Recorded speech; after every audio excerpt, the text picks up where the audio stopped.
My siblings planned a sibling retreat, messaging, "No invites for the family failure."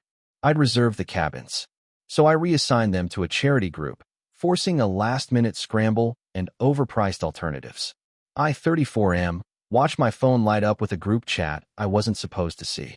The notification came through at 2 a.m. on a Tuesday.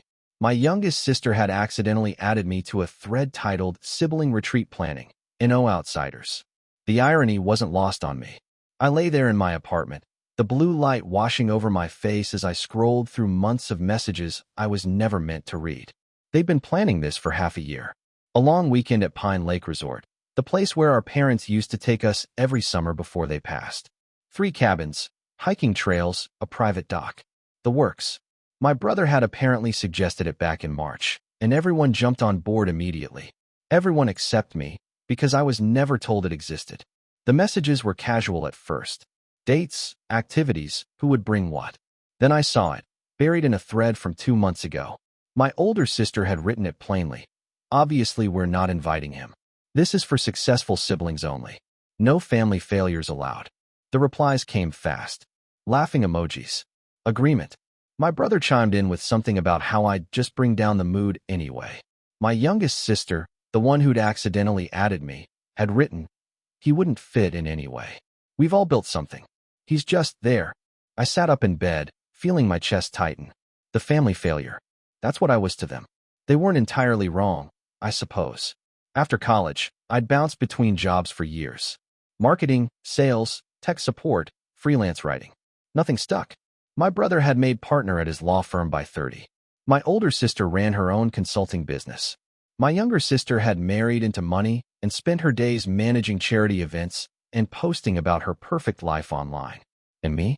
I was the guy who'd finally found stable work as a property manager for a resort development company, making decent but unimpressive money, living alone, showing up to family gatherings where they'd pat my shoulder and ask if I was still figuring things out. I kept scrolling. They'd booked the retreat for the second weekend in October. 3 cabins at Pine Lake Resort, Friday through Monday. My brother had secured them somehow, or so he claimed in the chat.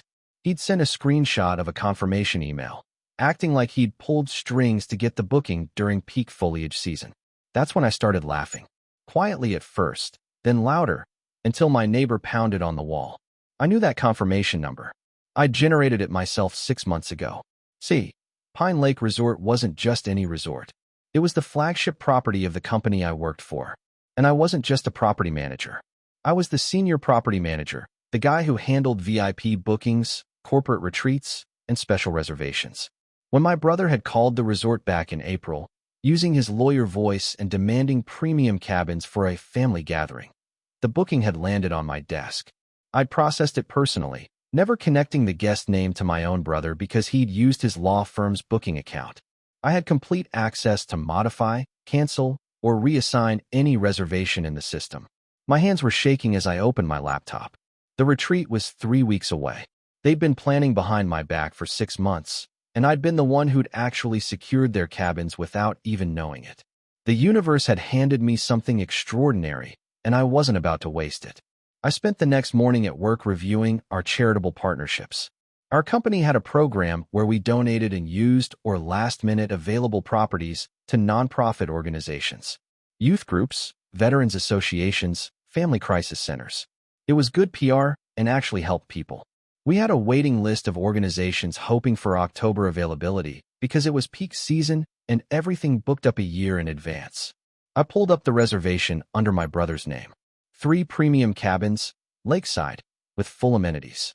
Then I opened the charity partnership portal and found exactly what I needed. Hope House, a nonprofit that provided respite retreats for families dealing with childhood cancer. They'd been on the waiting list for over a year, hoping for any October availability. Their director had sent a heartfelt email just last week, explaining they had 12 families desperate for a peaceful weekend away from hospitals and treatments. I sat there for a long moment, cursor hovering over the reassignment button. My brother's voice echoed in my head from every family dinner where he'd interrupted me, dismissed my opinions, made jokes about my career changes. My sister's laughter when they'd compare their lives to mine.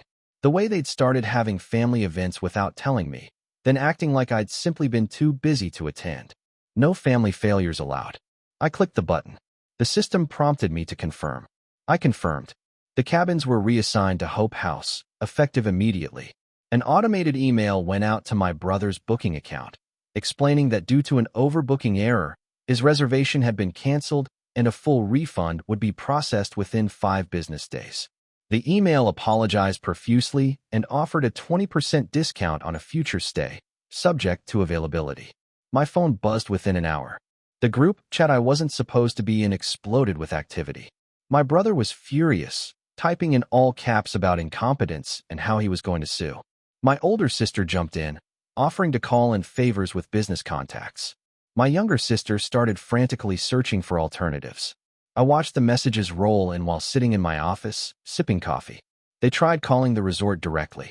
Those calls got routed to our customer service team, who politely explained that the cancellation was due to a legitimate overbooking situation and there was nothing they could do.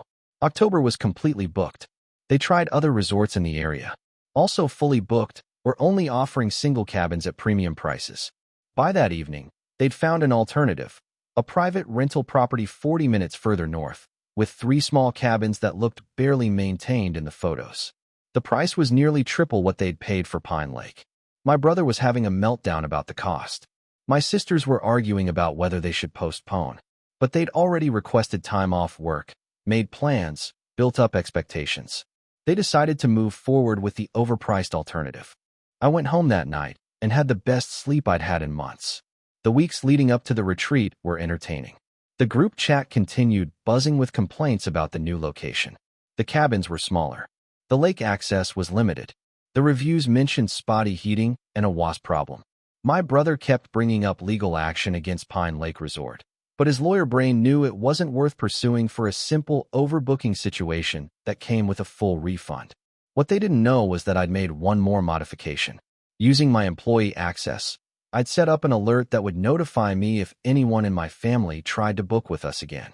And I'd added a note to my brother's account about his threats of litigation, which meant any future booking would require director-level approval and full payment up front. Petty? Absolutely.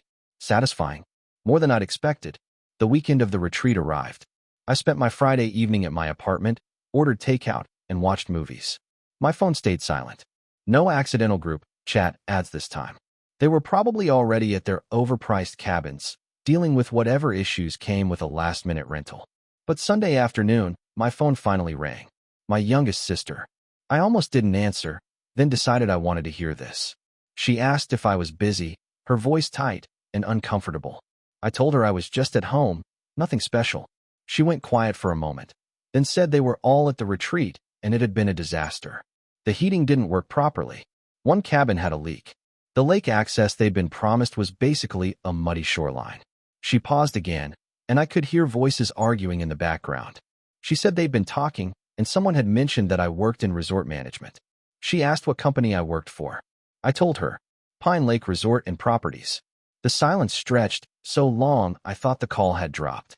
Then she asked, very carefully, if I'd had anything to do with their original booking getting canceled. Her voice wasn't accusatory yet, just cautious, like she was testing the waters. I asked her why I would even know about their booking. She explained that my brother had used his firm's account, and they'd only just realized this weekend that the confirmation email had come through while they were planning their retreat. The timing seemed coincidental. I asked her if she was seriously suggesting I'd sabotage their vacation. She backtracked quickly. No, of course not. That would be crazy. She was just asking because the whole situation had been so frustrating. Then she said something that made my jaw clench. She mentioned they'd all been saying it was a shame I hadn't been able to join them, that it would have been nice to spend time together as siblings. I asked her when exactly I was invited to this sibling retreat. She went quiet. I asked her again, keeping my voice level. She started to fumble through some excuse about how they'd meant to reach out, but things got busy, and they figured I wouldn't be interested anyway since I always seemed distant at family gatherings. I told her I'd seen the messages. Her accidental add to the group chat 3 weeks ago had never been removed. I'd seen everything. Every message about how I wouldn't fit in, every joke about the family failure, every decision made about this retreat that was specifically designed to exclude me. She tried to apologize, her words tumbling out in a rush about how those messages had been taken out of context, and they didn't really mean it that way. I asked her which part was out of context. The part where they called me a family failure? Or the part where they said I'd bring down the mood? She started crying, saying they loved me, and this was all a misunderstanding. I told her I had to go and ended the call. Update 1. The call with my youngest sister happened on Sunday.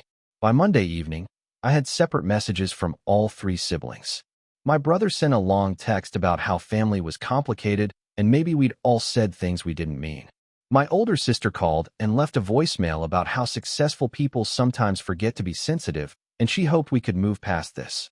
My younger sister sent multiple messages apologizing and asking if we could talk in person. I didn't respond to any of them immediately. I'd spent years trying to measure up to their standards, trying to prove I wasn't the failure they saw me as. And in one moment of accidental transparency, they'd shown me exactly how they viewed me. No amount of apologizing could erase that. Tuesday morning, my brother called my office directly. He got through to my assistant, who transferred the call to me before I could stop it. He asked if we could meet for coffee and talk things through. I told him I was busy. He pushed, saying this was important, family was important. I asked him if family was so important. Why had I been excluded from a retreat at the place where our parents used to take us? He didn't have an answer for that. Then he shifted tactics. He mentioned that his firm did a lot of corporate event bookings, and it would be unfortunate if my personal feelings affected professional relationships. I told him that any bookings from his firm would go through proper channels and receive the same professional treatment as any other client, which was completely true. He seemed to understand the subtext. His veiled threat meant nothing, and he'd be dealing with corporate policies, not personal favors. That's when I told him I knew exactly when he'd booked Pine Lake. I knew it had been my desk that processed it. I knew he'd used his firm's account to try to get preferential treatment. And I knew that the overbooking situation that canceled his reservation was handled according to company policy, prioritizing our charitable partnerships over standard bookings when conflicts arose. He asked directly if I'd deliberately given away his reservation. I told him that I'd made a decision to honor a commitment to a nonprofit organization that supports families dealing with childhood cancer. Hope House had been on our waiting list for over a year. When a scheduling conflict arose with a standard booking, I'd chosen to prioritize them. That was my job. That was also my right as senior property manager. He couldn't argue with that. Not legally, not professionally, not even morally. He hung up without saying goodbye. Update 2. 2 weeks after the retreat, my older sister showed up at my apartment unannounced. She'd never been to my place before. I'd moved here 3 years ago, and none of my siblings had ever asked for the address. But apparently my younger sister had gotten it from some family contact list our mom had maintained before she died. I opened the door and found her standing there in her expensive coat, looking uncomfortable. She asked if we could talk. I let her in, mostly because I was curious what angle she'd try. She sat on my couch and looked around my apartment with barely concealed surprise, like she'd expected me to be living in squalor. My place was modest but clean, decorated with art I'd collected from local markets, filled with books and plants. I'd built a life here that had nothing to do with impressing anyone. She started with the apology script again. How they'd been insensitive. How the messages in the group chat were venting and not how they really felt. How families should stick together. I let her talk until she ran out of prepared statements. Then I asked her a simple question. Did she actually want me at the retreat, or did she just feel guilty about getting caught? She tried to claim she wanted me there. I asked why she'd agreed when my brother suggested not inviting me.